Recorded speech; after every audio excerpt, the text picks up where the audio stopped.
sound. Okay, I'm Richard Sandford. I'm a learning researcher at Futurelab, which is a research organisation based in Bristol in the southwest of the United Kingdom. If you want to know what we do, go to futurelab.org.uk for a lot more information. So Richard, is this your first cross-media lab? It is. And could you just tell us how you found out about it and what attracted you to the lab? Okay, well, Brendan Harkin got in touch with us when he learned we were coming to Singapore. We're in Singapore working with the IDA as part of their iLab 2015 project. Over the next 2 years we'll be producing 5 or 6 prototypes of future learning tools and evaluating these in schools across Singapore. Brendan asked me to come along and share my thoughts on games and learning based on some of the work that we did over the last 3 years or so back in the UK. And I have to say it's been a blast. It's pretty overwhelming, information rich, a lot to take in with some fantastic people. So how did you get into this, the gaming thing? Are you also a gamer? And I was a gamer until I started doing research on games, when now I don't have time. Do you remember what was the first game you ever played and on which platform it was? Yeah, the first game that I ever played was called Headbangers Heaven. Oh, okay. on the Spectrum back in 1982. The Spectrum? The Spectrum, the original. Well, it's a ZX Spectrum, not the ZX81. And you had to move a little guy from one side of the screen to the other, avoiding a hail of hammers. And the best thing about it was that it was written in BASIC, and in those days you could still press break and be presented with a line of code. So one of my first programming triumphs was finding the line that said $lives and changing it to 300.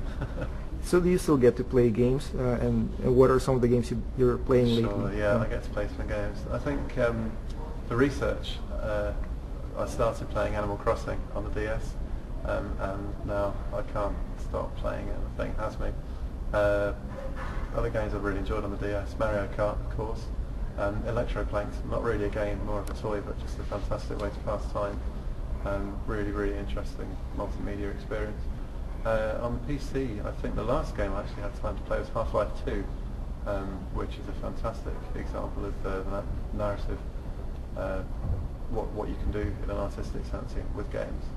And also Half-Life 2 playing online, trying to kill people with the grav gun. What else have I played?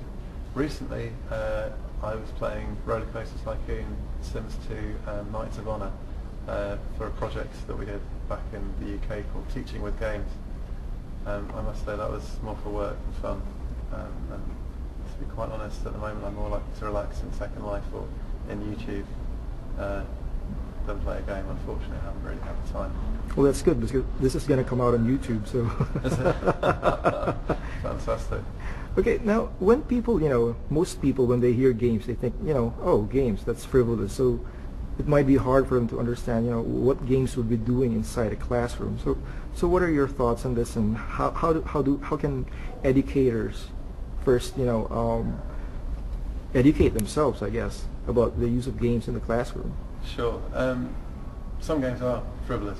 Not all games have a place. I think one of the hardest things, actually, when we all talk about games and learning, is to remind ourselves that games is a very broad term. It's almost as we wouldn't really talk about books and learning. We want to say, well, which books and why, and obviously some books are good and some books are bad. And that's the same for games. Different games have different application.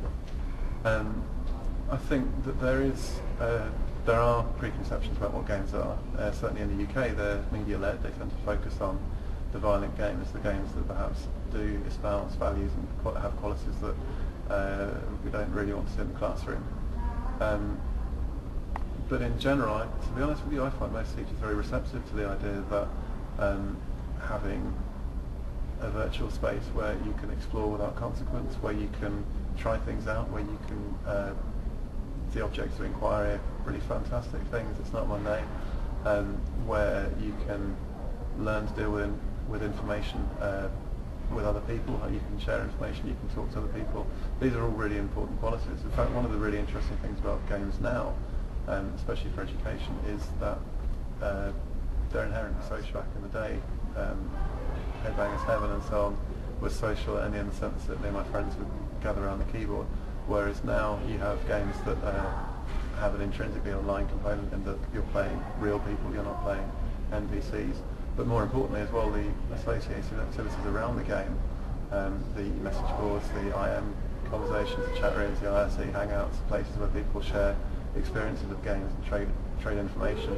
Those are the kind of places where people display the kind of behaviour that we think is really interesting from a learning point of view.